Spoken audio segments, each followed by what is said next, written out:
The internet has given us access to more information than ever before. So why does it feel like it's making us stupider?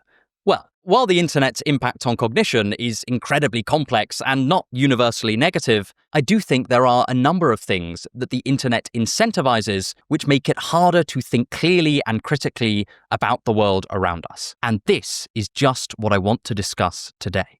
Before we get started, I just want to say that necessarily a lot of this is going to be speculative, so just consider this my opinion rather than some kind of definitive conclusion. My name is Joe Foley, and this is Unsolicited Advice. 1. The fruit of anger. One of the great psychological discoveries of the past 200 years or so is just how much our emotions and affects affect the way that we behave, interpret, and even just perceive the world around us. And in itself, this is not a bad thing at all. Indeed, if you believe many thinkers, including Friedrich Nietzsche, without this affectual component to our thinking, we would basically be unable to act or direct our attention at all. However, one of the marked negative effects of the internet on our thinking is that all of the incentives that are sort of controlling what is produced on the internet are aligned to keep us in certain heightened emotional states, and those heightened emotional states certainly can affect our ability to think clearly. The reason this happens is pretty straightforward, and I'm sure that you've heard the same story elsewhere. The metric for success on the internet, whether it's measured at the level of post or idea or person, is the amount of attention that online thing gets. On YouTube, this is measured in the amount of time that someone spends watching a video, but elsewhere it might just be measured in clicks or views or whether someone purchases a particular product. But the precondition to any and all of these outcomes is grabbing and holding your attention. And the best way to grab and hold someone's attention is to let their deep, powerful animal instincts know that it is important to one of their core needs. In other words, the best way to get someone's attention is to hit them with as strong an emotional state as possible. The classic candidates for this emotional state are anger and fear, with the overall more effective and profitable one of these being anger. Both of these, in one way or another, let you know that you are learning about a threat, at which point it is incredibly difficult to turn yourself away from said threat. And again, in itself, this is actually a great thing to have ingrained within us. Imagine if we'd been prone to mind-wandering when we spotted a saber-toothed tiger in the bushes.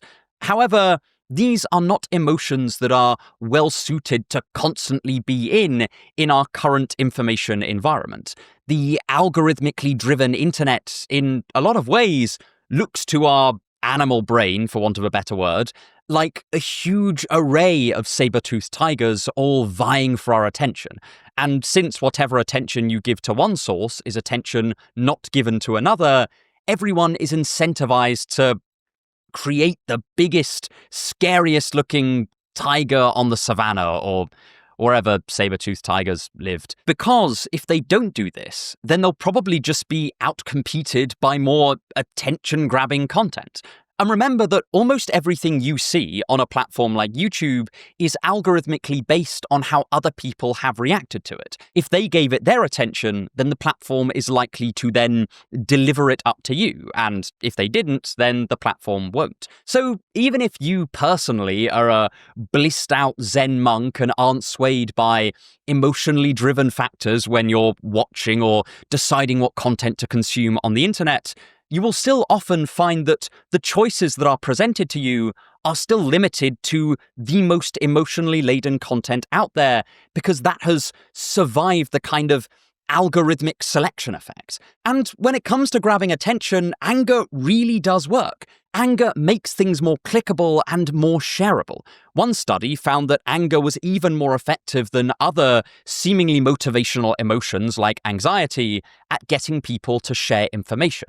And as the authors of that study put it, even small effects may carry significant social implications in practice, especially for public health interventions, educational programs, and the persuasion effects of media exposure.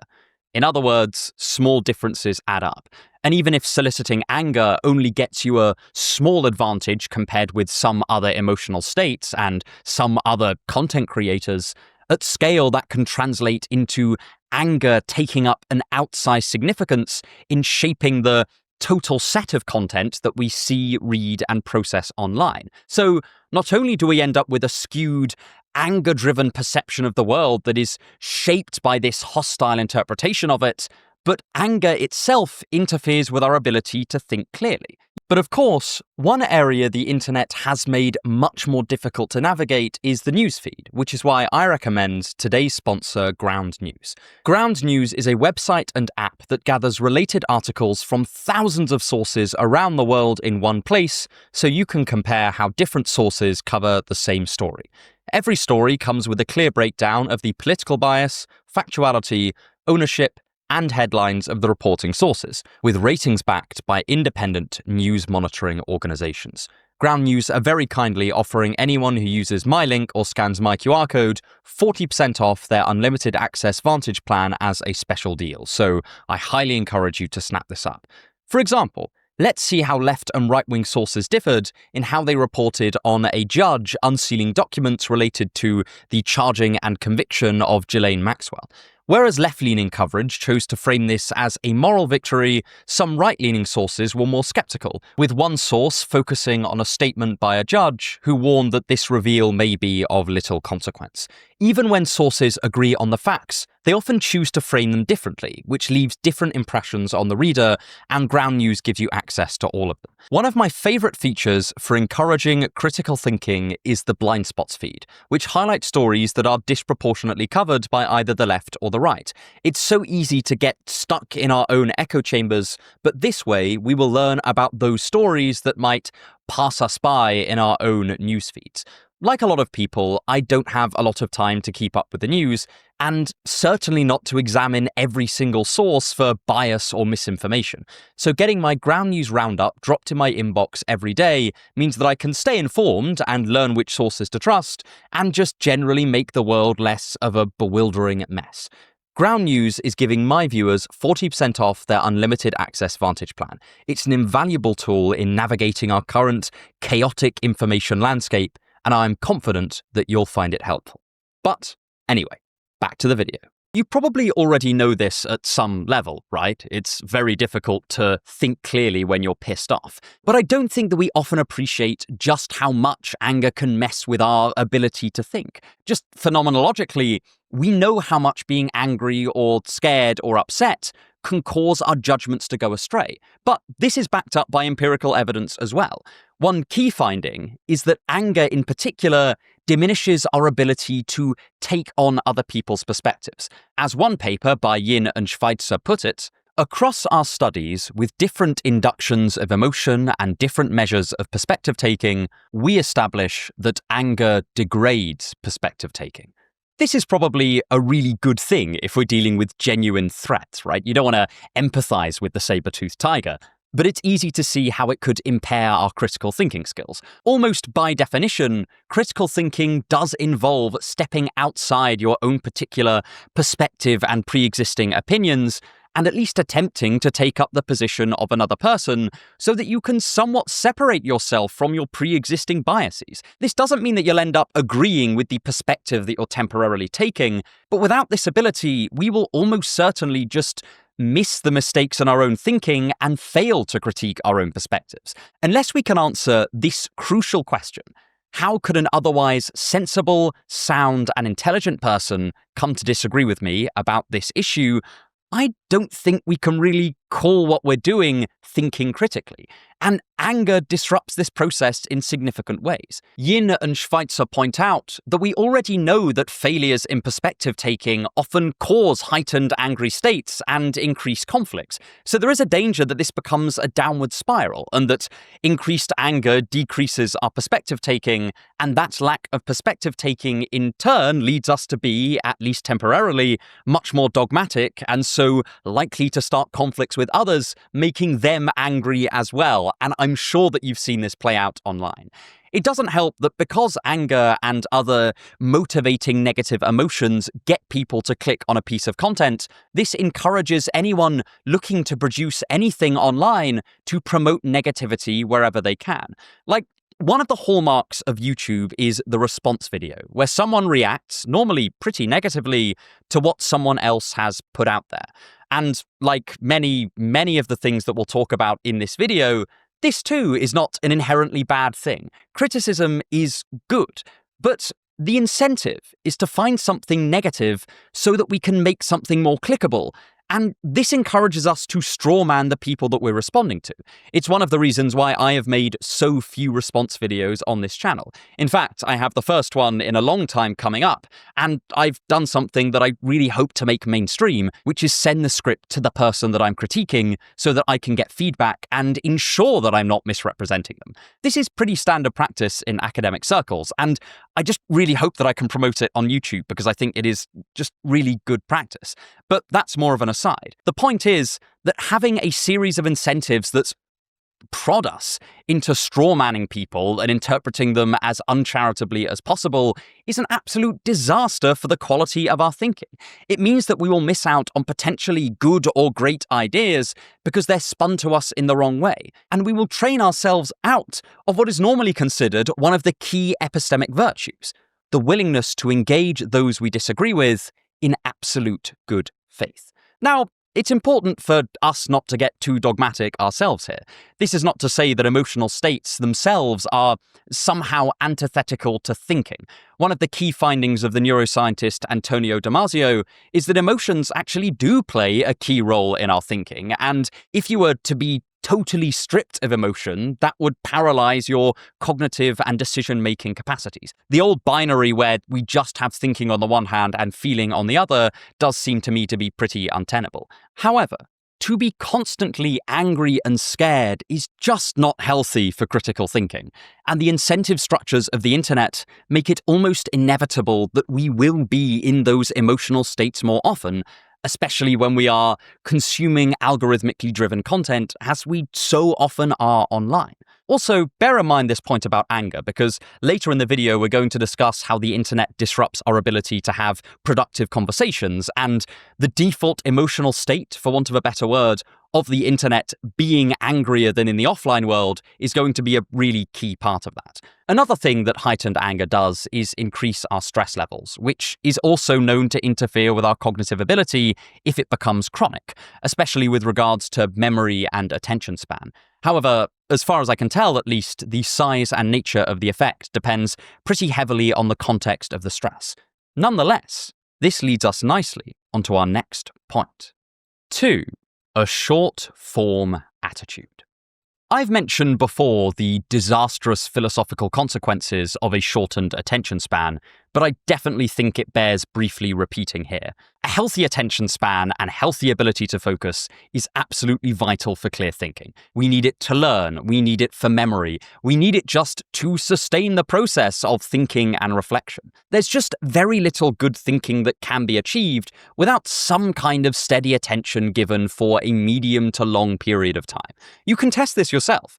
Try to read a book, but set an alarm to go off every minute. Do a totally unrelated task for that minute, and then go back to reading. I've done this myself, and I found my thinking quickly became fragmented, unproductive, and just borderline pointless. I would have to reread the same paragraph over and over again. I would barely retain anything that went in, and maybe worst of all, it just made the process of reading much less enjoyable.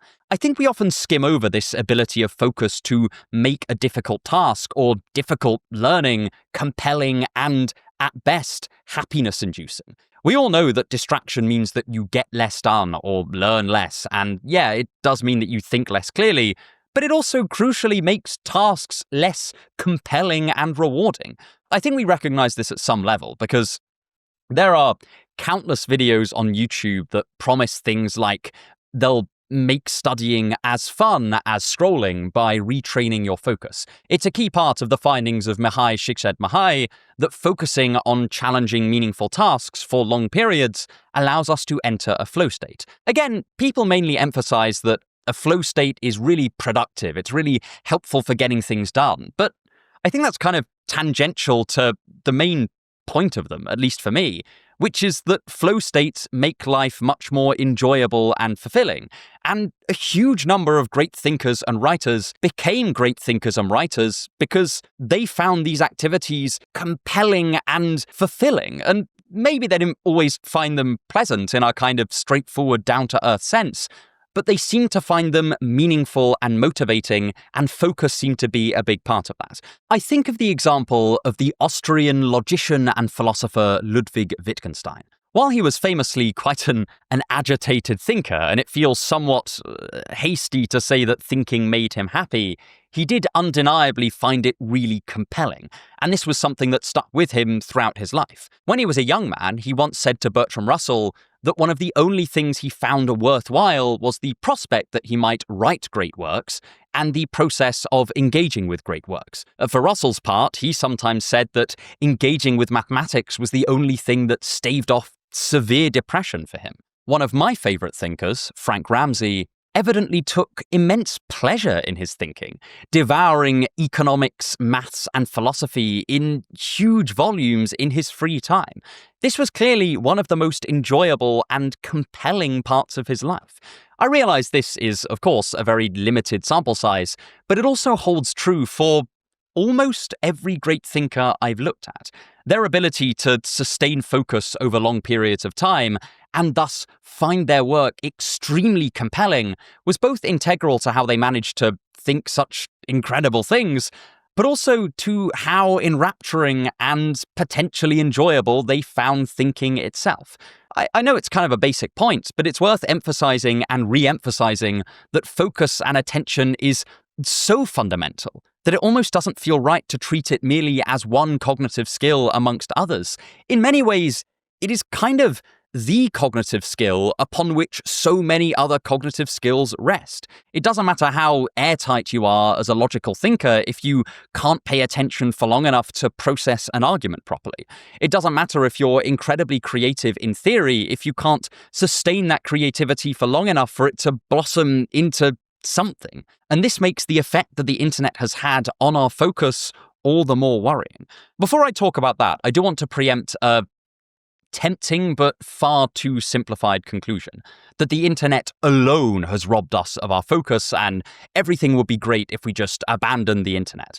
As I argued in my longer video on focus, our declining focus and attention span is almost certainly the result of a huge range of factors, including changing diets, loss of sleep, increased levels of chronic stress, general mental health issues, and yes, the internet has also contributed to our declining focus, probably in quite a major way. I want to single out the internet here, partly because it's sort of the topic of the video, but also because it has incentivized the production and consumption of incredibly brief and short-form content over longer form, and thus, I sort of think is slowly pushing the default mode of idea production to be shorter and briefer, as well as encouraging us to engage with ideas in shorter and briefer ways. When I said short-form content there, most people would immediately leap to something like TikTok or YouTube Shorts, and that's a significant part of it. There's a reason why I haven't made YouTube Shorts in over a year.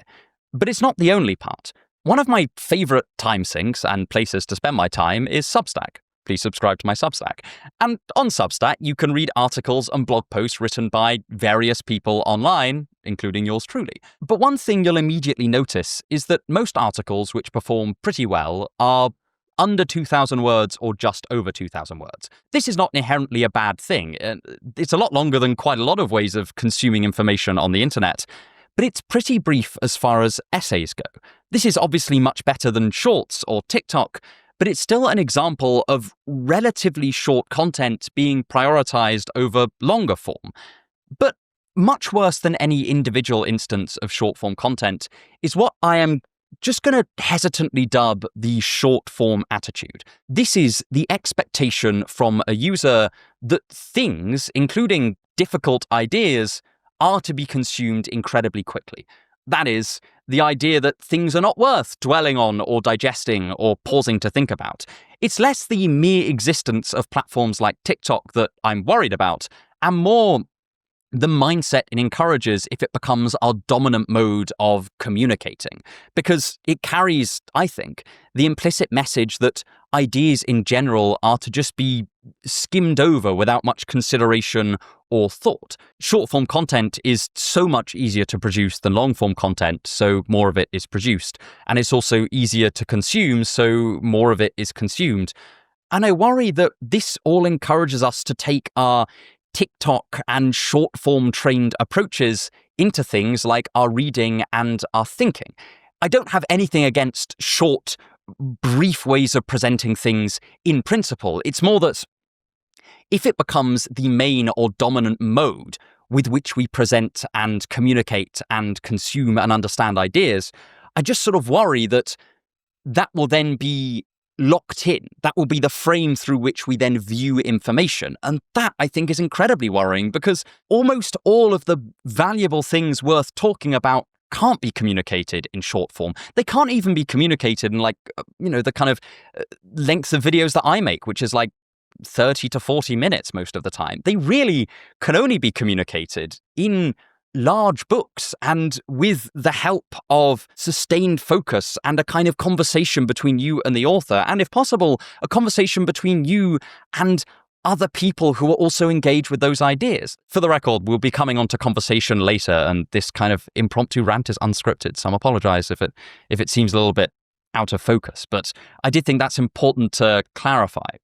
I don't have an issue with TikTok or YouTube Shorts in particular. It's more that, like any technology, they come with a particular way of viewing the world embedded within them.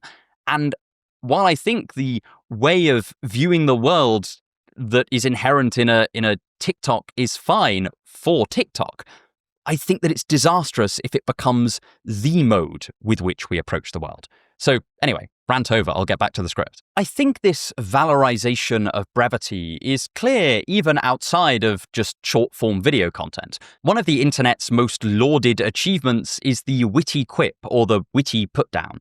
Oftentimes this will be done with a retweet and a sardonic, ironic reply like, "This isn't a good look," or some variation on a potent and rather irritating mix of condescension, arrogance, and insult.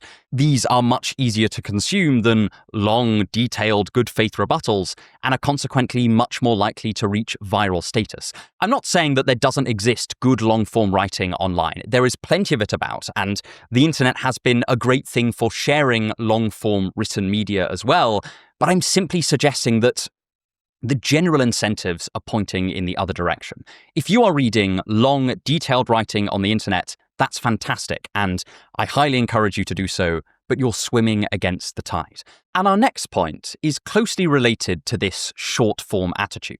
In fact, I think they both feed into one another an awful lot. 3. A hyper-stimulated world.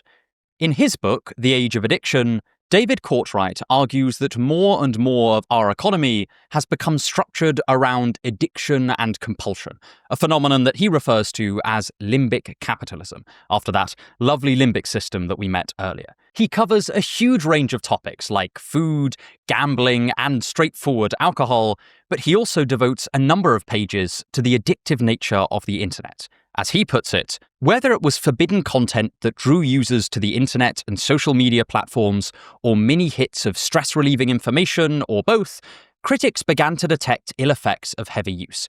With the exception of trauma caused by distracted driving and walking, few of these effects are acute, and none toxic in the manner of alcohol or drugs.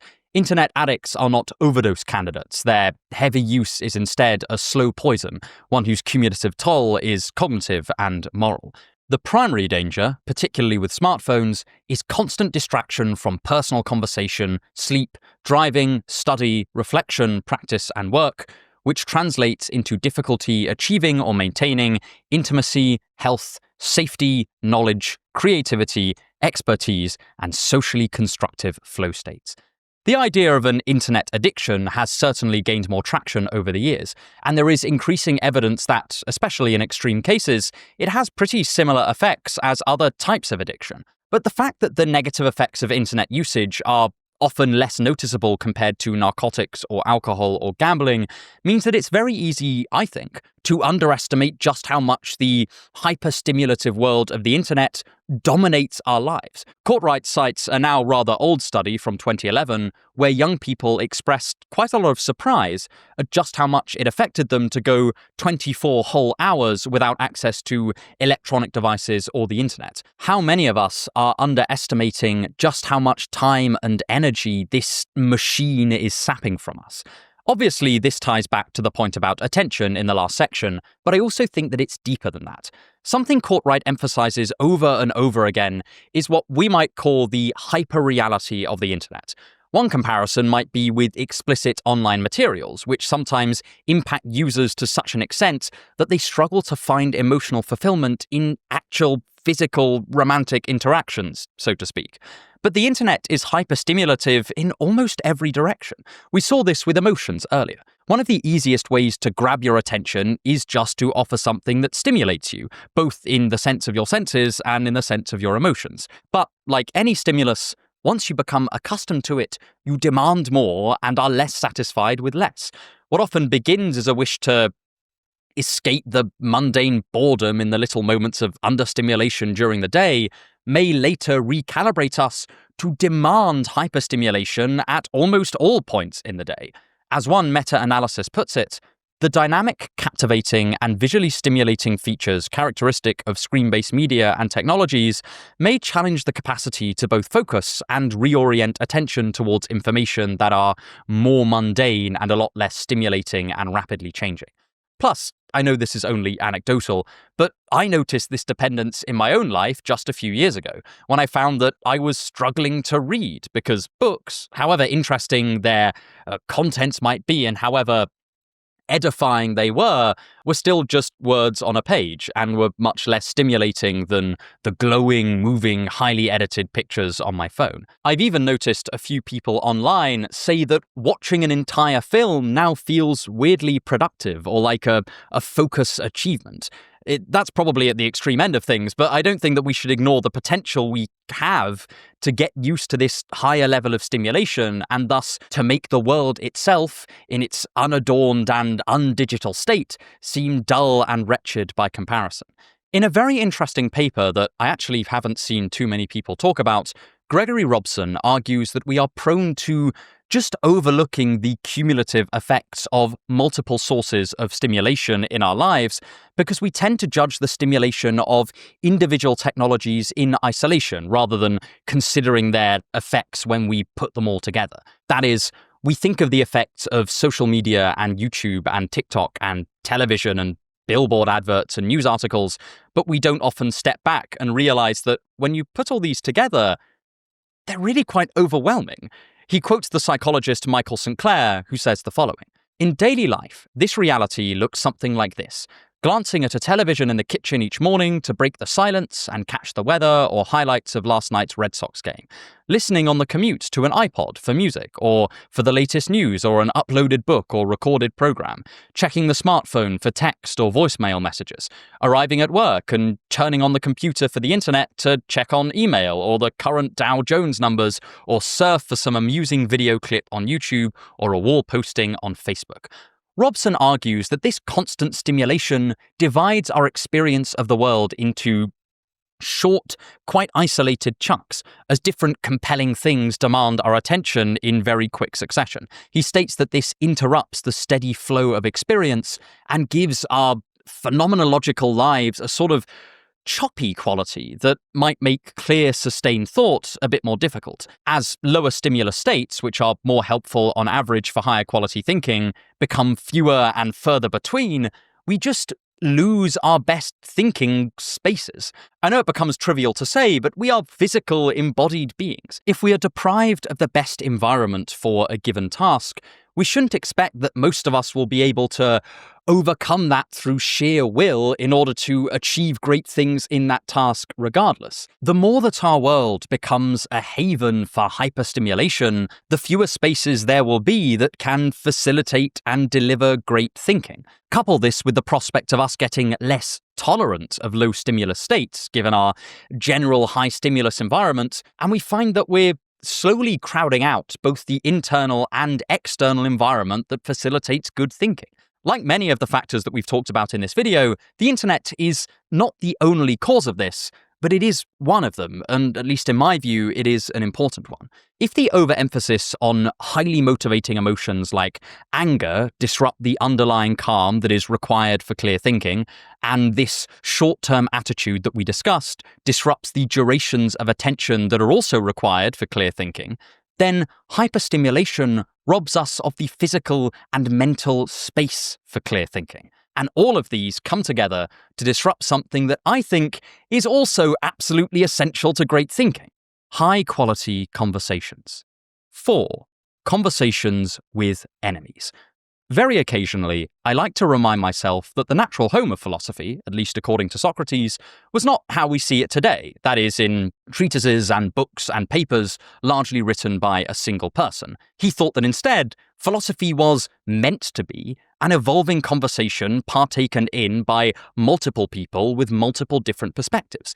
We can forget that Plato's dialogues, while they give us a very good idea of what Plato himself thought, and that is largely why we study them, also include perspectives from rival philosophers, including the sophists, as well as the perspectives of ordinary Athenian laypeople who are untrained in philosophy. And sure, at their worst, these dialogues can give us a bit of a biased picture on these thinkers, but at their best, I do think they show what a philosophical conversation could be. That is, an exchange of ideas where people can learn from those who have seen what they, stuck in their own particular perspective, could not. And a situation where everyone can do this, and thus everyone comes away with a slightly richer set of beliefs than they went into the conversation with. All of that's to say that I am a firm believer in the value of the conversation to the development of our individual ways of thinking. And this is for a few different reasons.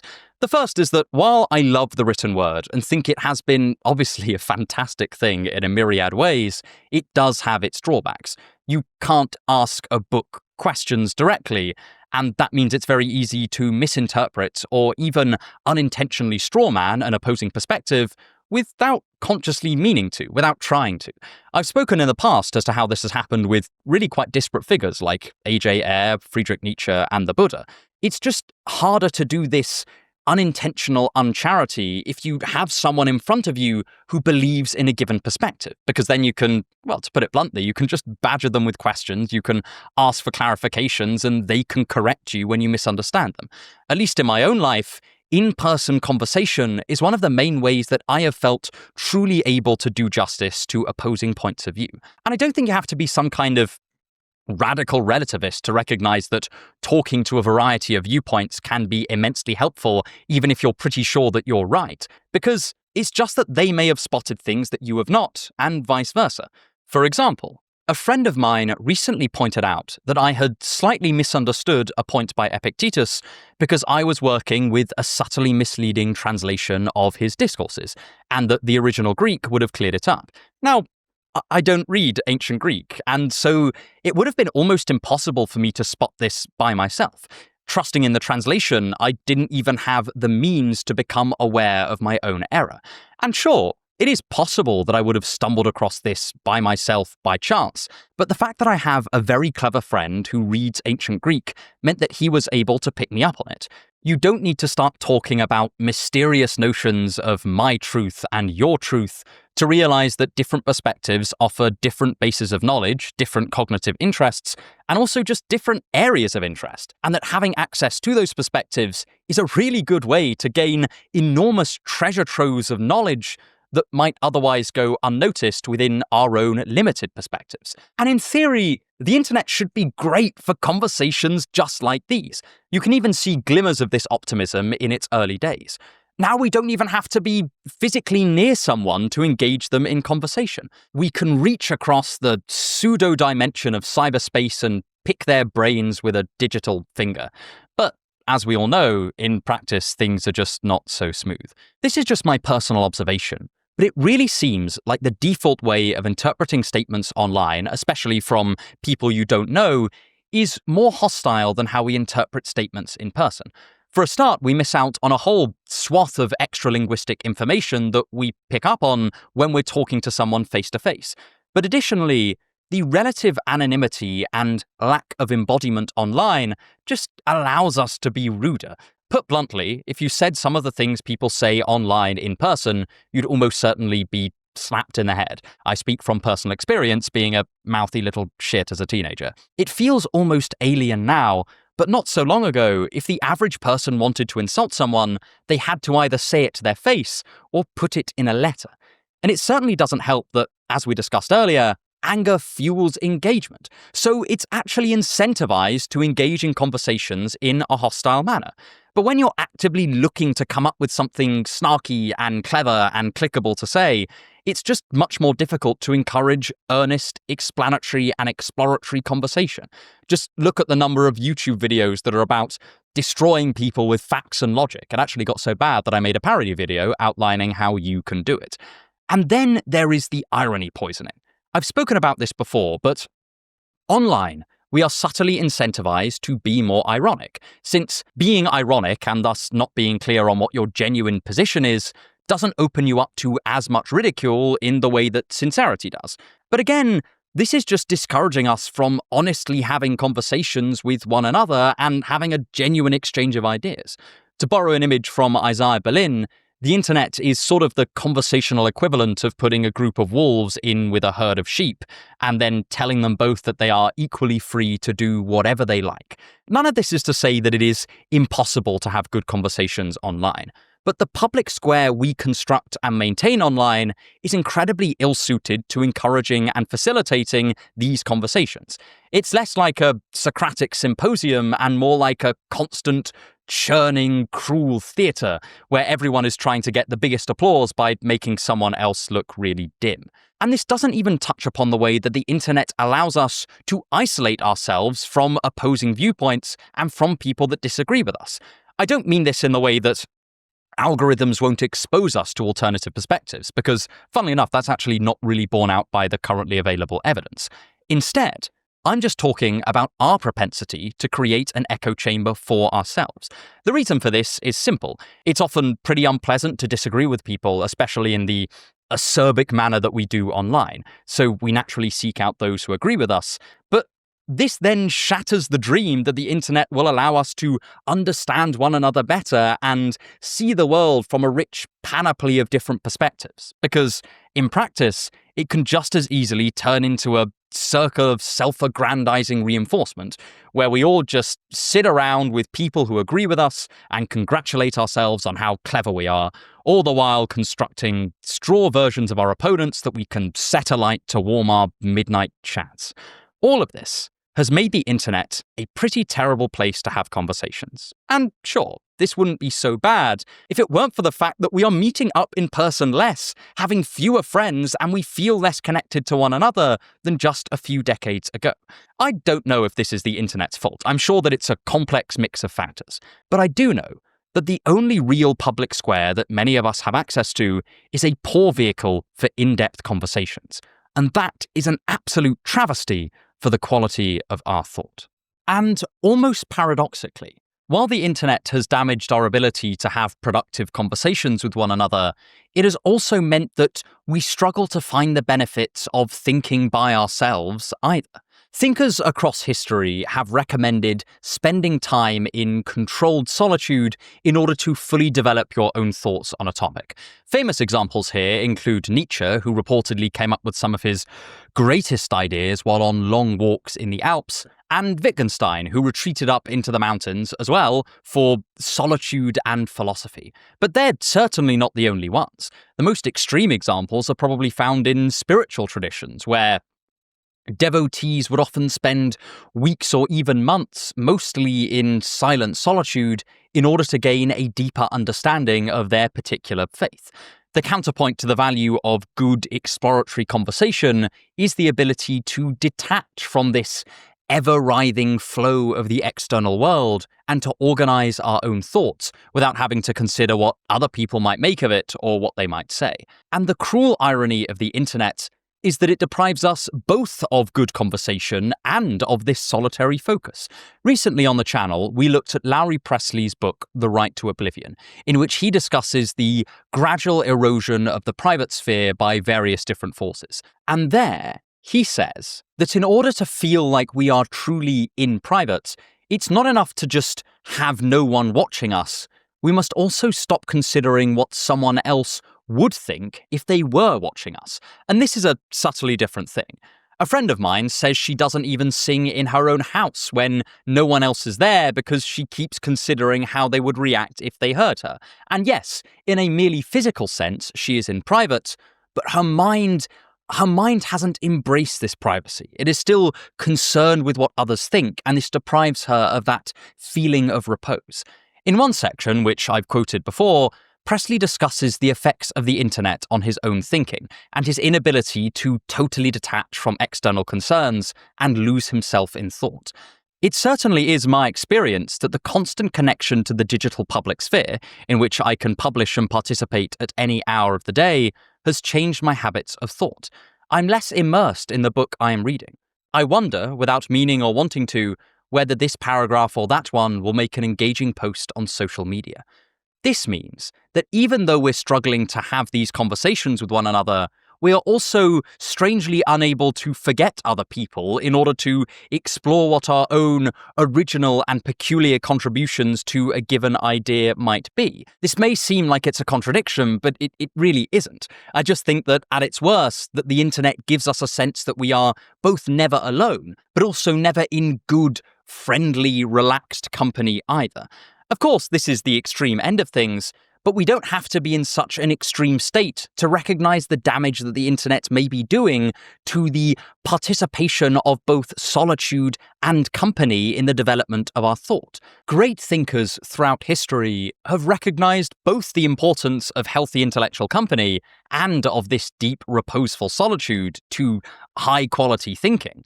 And yes, ordinarily, these aims are in tension and must be balanced. But my worry is that in an internet context, we're getting neither of them. It is the worst of all possible worlds. And finally, it's worth reflecting on the way that all these factors interact and tie together. 5. A knotty issue. The French psychoanalyst Jacques Lacan used to use the image of the Borromean knot to illustrate his later model of the psyche. The idea was that the three domains of his psychoanalytic model, the imaginary, the symbolic, and the real, hung together in such a way that none could be removed from another and studied separately, without also discussing the involvement of the other two.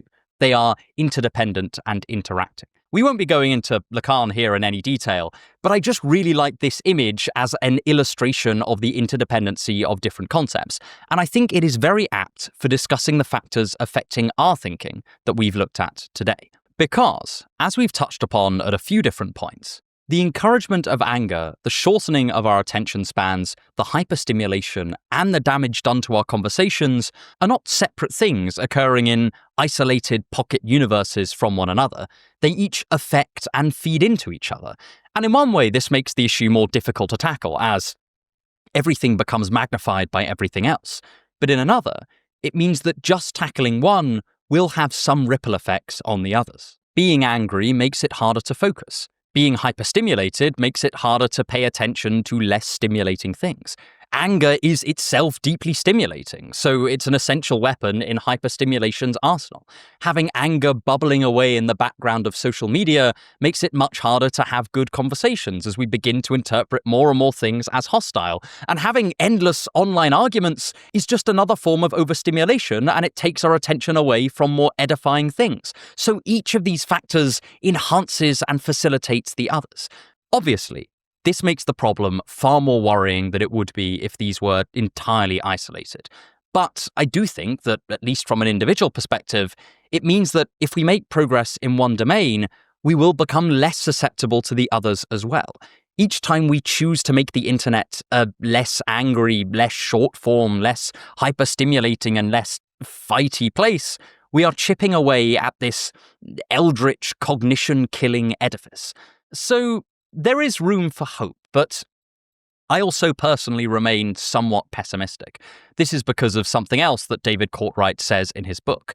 In his view, the problems with addictive substances or gambling or the internet aren't necessarily to do with these things in isolation at all. It's to do with human psychology.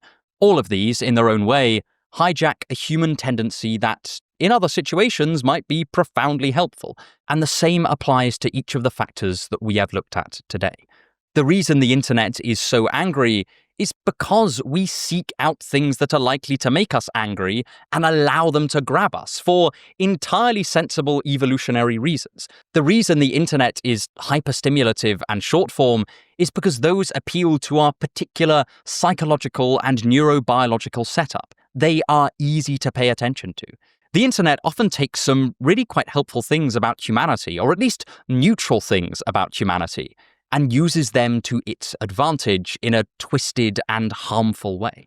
The root of our problem is partly in the internet, and in what Courtright calls the limbic capitalist mode of doing business, but it's also in us. And I don't know what to do about that. The internet, at its best, is potentially the greatest tool for cognitive enhancement we have ever made. We have information at our fingertips that our ancestors could just never have dreamed of. But it may also be the greatest thing standing in the way of that enhancement as well. And it's become so intertwined with our economic systems that, to riff on Neil Postman, it might be that we are now serving it far more than it is serving us. So we can talk about piecemeal solutions and how each of us can adjust our lives to escape some of the more damaging parts of the internet and try to reap the benefits of its more edifying parts. There are plenty of videos out there on that. For my part, I just wanted to encourage us to take a step back and recognize the magnitude of what we are up against.